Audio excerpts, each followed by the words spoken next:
예, 2주차 두 번째 시간입니다. 그래서 지난 시간에 이렇게 뭐 여러분에게 이제 부탁을 드린 거죠. 그런 수업을 만들어 갔으면 좋겠다는 부탁을 한 건데 뭐 이렇게 잘 됐으면 좋겠어요. 그래서 뭐 안 돼도 관계는 없습니다. 왜냐하면은 뭐 이제 서양이라 그래서 다 그렇게 수업을 하는 건 아니고요. 제 경험에 의하면은 일단 대학 교육의 기본은 이제 지식이 먼저이긴 합니다. 뭐 내가 아는 게 있어야 뭐 말을 하고 내가 아는 게 있어야 뭐 글을 쓸 거 아닙니까? 그래서 이제 제 경험에 의하면은 이제 중요한 과목 같은 경우는 이제 일단 교수님이 강의를 하세요. 이제 모든 수업이 다 토론 수업은 절대로 아닙니다. 그건 있을 수 없는 일이고요. 일단 강의를 하고 그리고 이제 뭐 중요한 수업이기 때문에 뭐 3학점 강의죠. 우리도 이제 중요한 과목들은 전공 필수 이런 건 3학점 강의 아닙니까? 3학점 강의를 한 다음에 그 다음에 1시간은 주중에 따로 1학점으로 모입니다. 1학점으로 모여서 이제 선배들이나 주로 이제 뭐 선배들이 주로 해요. 선배들이 그룹으로 학생들을 모아놓고 따로 후배들이 잘 이해했는지 그 강의를 잘 이해했는지 잘 따라오고 있는지 확인을 해줍니다. 물론 이제 선배들은 이제 학교에서 이제 우리로 말하면은 아르바이트 비용을 받는 거예요. 근로장학생 비슷한 의미죠. 이제 그런 식으로 그 하는데 그러니까 이제 그 얘기는 무슨 얘기냐 하면 지식이 중요하다는 거, 잘 이해하고 있는지 잘 따라오고 있는지.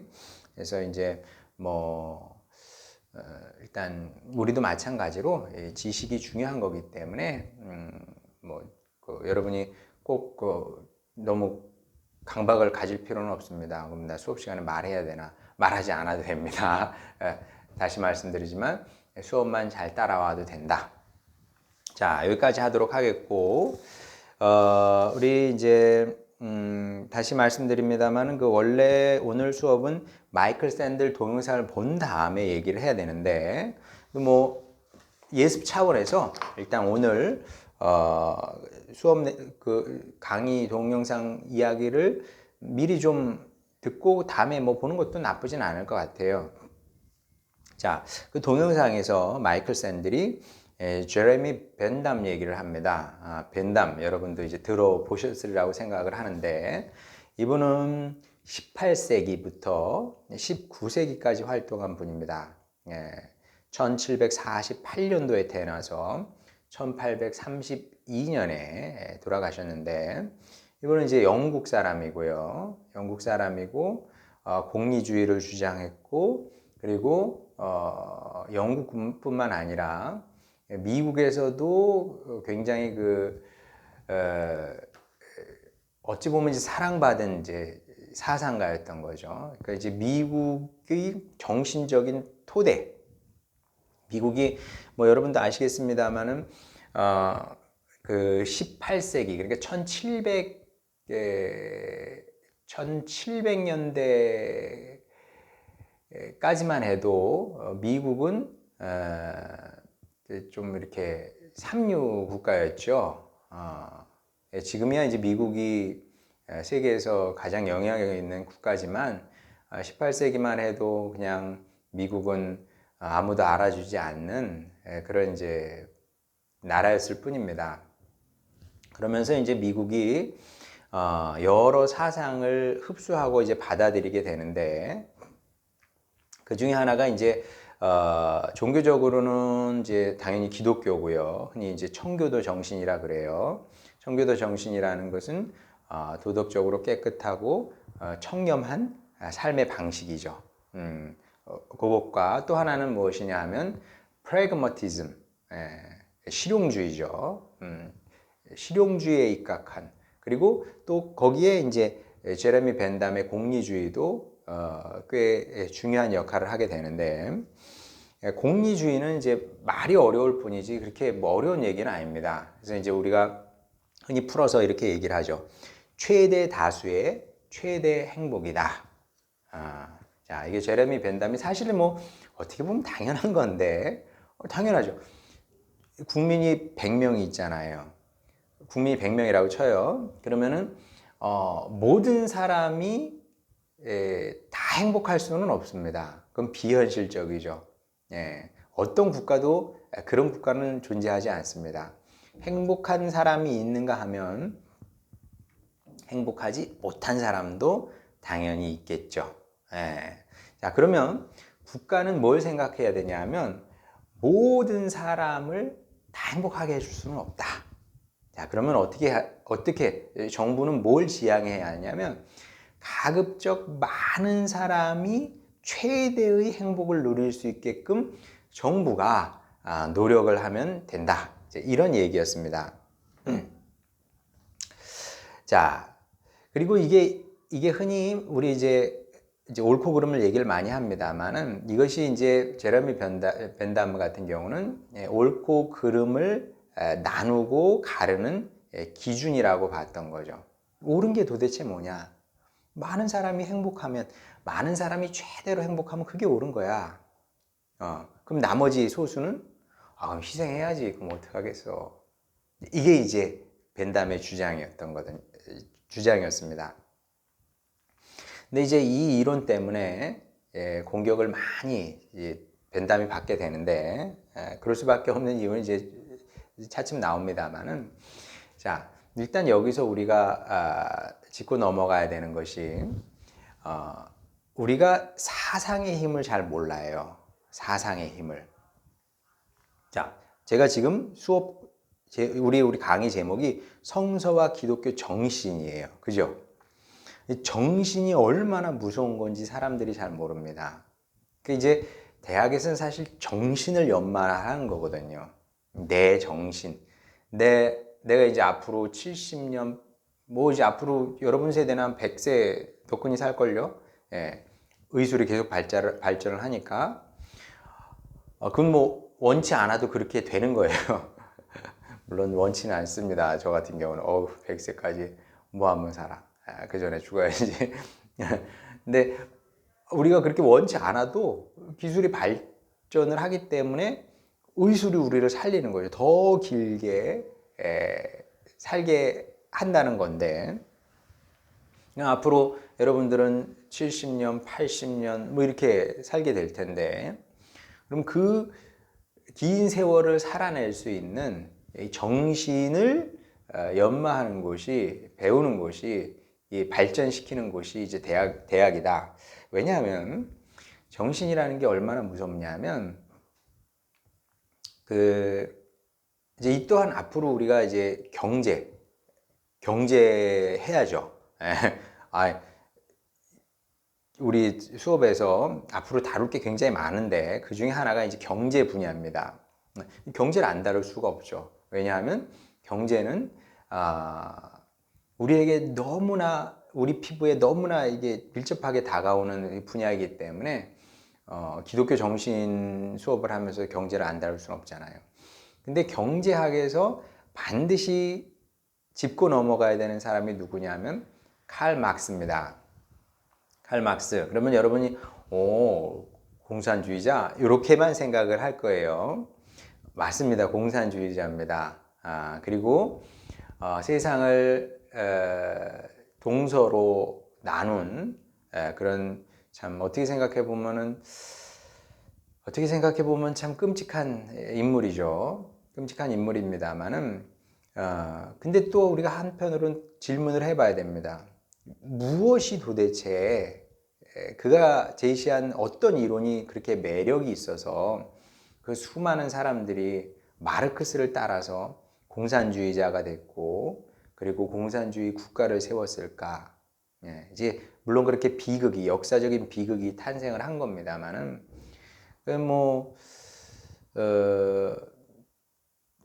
우리 이제 자유민주주의 국가에 사는 사람들은 좀 이해가 안 가죠. 근데 이제 아마 막스가 이제 그 이후에 공산주의가 진행이 되잖아요. 그것을 보면서 막스가 땅을 치면서 후회를 했을 겁니다. 만약에 계속 살아 있었다면. 왜냐하면 그가 원했던 것은 저런 공산주의는 분명히 아니었을 테니까. 그렇죠. 아니, 뭐, 글쎄, 막스가 좀 뭐, 개인적으로 어떤 사람이었는지 모르겠지만, 뭐, 김일성이 저렇게 국민을 탄압하고 사람 죽이고, 그걸 보면서, 잘한다, 우리 새끼. 그러지는 않았을 그렇게 생각하지는 않았을 거라고 생각을 하거든요. 어찌됐든 간에, 좋든, 좋지 않든, 사람의 머리에, 사람의 정신에 어떤 이데올로기가, 어떤 이론이 들어가게 되면 그 이론이 사람을 바꿔버리는 거죠. 사람의 인생 길을 바꾸고, 그리고 사회까지 바뀌는 겁니다. 사회까지. 그러니까 공산주의가 북한에 들어가니까 우리 남한과는 너무나 다른 이제 사회가, 이게 자유가 박탈당하고 국민이 고통당하는 그런 사회로 이제 바뀌게 되는 건데, 그래서 이제 어떤 정신을 갖고 사느냐는 굉장히 중요한 문제입니다. 그래서 이제 우리 수업 시간에서 계속 이 정신에 대해서 얘기할 수밖에 없는데, 제레미 벤담 같은 경우는 이제 공리주의를 내세운 거죠. 그래서 이 이념이 옳다. 무척 비판을 받았습니다. 각계각층에서 비판을 받으면서도 제레미 벤담의 확신을 꺾을 수는 없었어요. 왜냐하면 벤담은 어떻게 생각했냐면 세상에 완벽한 이론은 없다. 맞아요. 세상에 완벽한 이론은 없습니다. 다 약점이 있게 마련이죠. 근데 이것 말고 다른 대안이 있으면 제시를 해봐. 그럼 내가 공리주의 포기할게. 이렇게 이제 나왔던 거죠. 근데 이제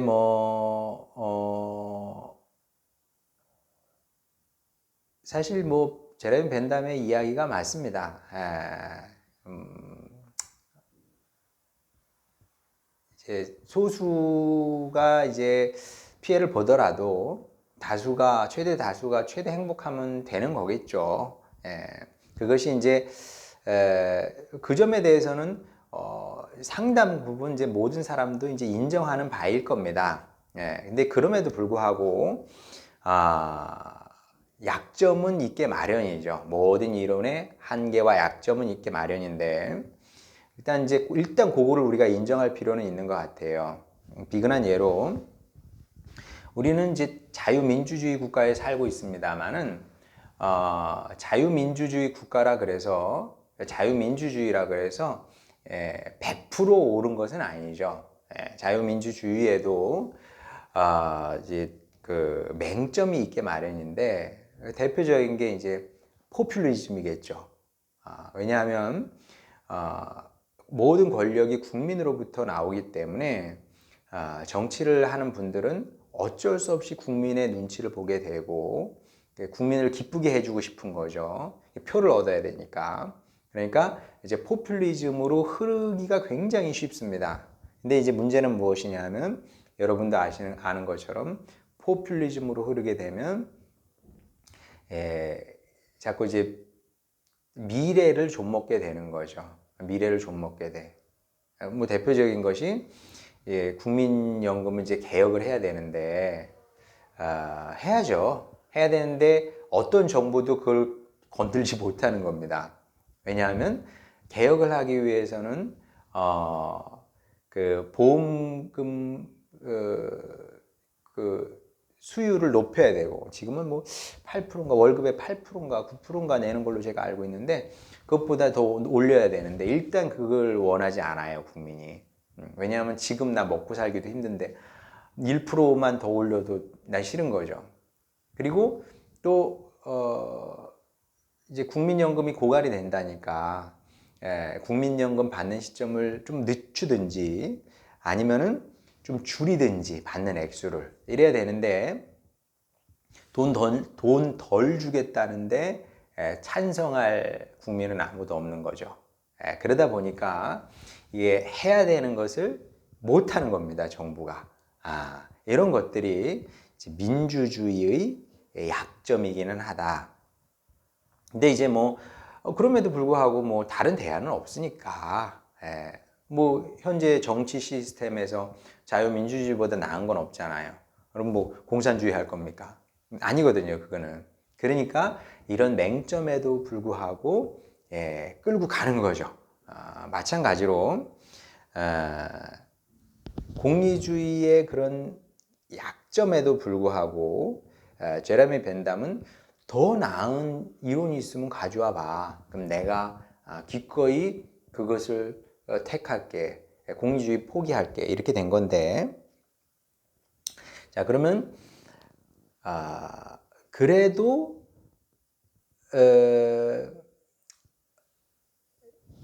어떤 하나의 이론을 쫙 밀어붙이는 것은 조금 무리는 있습니다. 저는 이제 그렇게 생각을 하는데, 자, 여러분이 이제 농부라고 한번 가정을 해보겠습니다. 여러분이 농부라고 가정을 하면, 뭐 트랙터 뭐 이런 기계는 없습니다. 근데 여러분이 가지고 있는, 집에 가지고 있는 도구는 뭐 삽, 호미, 뭐 요 정도라고 이제 한번 가정을 해보겠습니다. 자, 그러면 땅을 이렇게 다듬을 때 제일 수월한 건 아무래도 삽이겠죠. 근데 삽만 가지고 농사를 짓는다는 것은 굉장히 어려운 일입니다. 삽만 고집을 한다는 것은. 이게 제일 커. 그리고 효율성도 제일 좋아. 그러니까 나는 삽으로만 일할 거야. 이렇게 되는 것은 고집스럽죠. 예. 때로 농사를 짓다 보면은, 그래서 고구마나 감자를 캘 때는 삽보다는 호미가 낫거든요. 예. 그래서 같이 이제 사용을 해야 되는데, 벤담의 이게 이제 이론을 만든 사람들의 이제 고집이다 이렇게 말해도 이제 크게 틀리지 않는데, 제레미 벤담의 이제 고집이라고 할 수 있죠. 근데 벤담만 그런 것이 아니라 모든 사상가들이 자기 이론에 대한 고집을 갖고 있죠. 그러면 이제 이게 뭐가 되는 거냐면 이데올로기가 되는 것이고, 그리고 이데올로기 이것이어야만 한다고 생각하게 되면 그게 이데올로기고, 그리고 그런 사람을 가리켜서 이데올로그 이렇게 얘기를 합니다.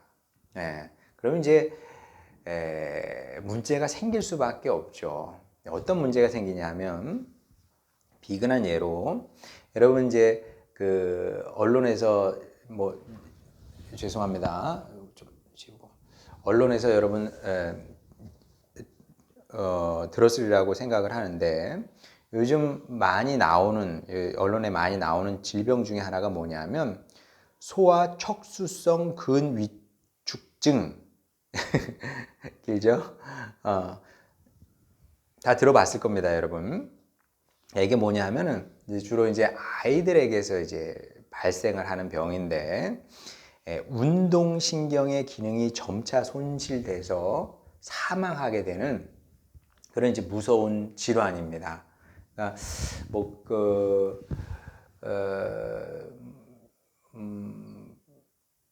이제 여러분들이 이제 뭐 TV에서도 그런 병이 나와요. 그런 병이 이제 나오고, 그래서 이제 점점 이제 근육이 이제 뭐 말하자면 역할을 못하는 거예요. 움직이지 못하게 되는 거니까 점점 이제 위로 올라오게 되면 목도 이렇게 되다가 뭐 이렇게 모든 근육에 해당이 되는 거니까 이제 무슨 뭐 심장 근육이라든지 이런 데까지 약해지게 되면 이제 사망하게 되는 거죠. 자, 근데 이제 이게 희귀 질환이긴 하답니다. 희귀 질환이긴 하고, 또 다행히 치료 약물도 있다 그래요. 치료 약물도 있다고 그러는데, 뭐 6개월에 한 번 맞으면 된다나. 근데 뭐 가격도 만만치 않긴 해요. 근데 그걸 평생 맞아야 되는 거죠. 평생 맞아야 돼. 자, 반면에 획기적인 신약이 개발이 된 겁니다. 이게 또한 여러분이 들어봤을 텐데, 졸겐스마라는 주사 약물이 이제 개발이 돼서 이 약은, 이 주사는 한 번만 맞으면 된답니다. 한 번만 맞으면 뭐 치료가 되는지 어쩐지는 제가 잘 모르겠습니다만, 완치가 되는지는 모르겠습니다만, 한 번만 맞으면 확실한 효과가 나타난다 그럽니다. 그러니까 여러분, 제 자녀가 이런 질병을 앓고 있어요. 근데 주사 한 방이면은 얼추 나아지는 거예요. 얼추 회복이 되는 겁니다. 그러면 세상에 어떤 부모가 이 주사를 맞히지 않겠어요? 정말 내 전 재산이라도 다 들여서 맞추죠. 그게 부모의 마음인데. 근데 문제는 뭐냐면 전 재산을 다 내놔도 처분해도 이 주사 한 방을 맞힐 수 없다는 거죠. 왜? 이 주사 한 방의 가격이 주사 한 번 맞는데 비용이 얼마 드냐면 25억이다 이렇게 얘기를 합니다. 아유, 제약회사 너무하네. 아니 2억 5천만 원도 아니고 25억 이게 말이 됩니까? 이제 그렇다고 해서 뭐 제약회사를 욕할 수는 없죠. 아예 이거 만들어 준 것만 해도 감사해야겠죠. 근데 어쨌든 조금 너무하다는 생각은 들어요. 그럼에도 불구하고 만들어줘서 고맙긴 한데 그래도 25억은 너무하다. 가난한 사람은 절대 맞출 수 없는.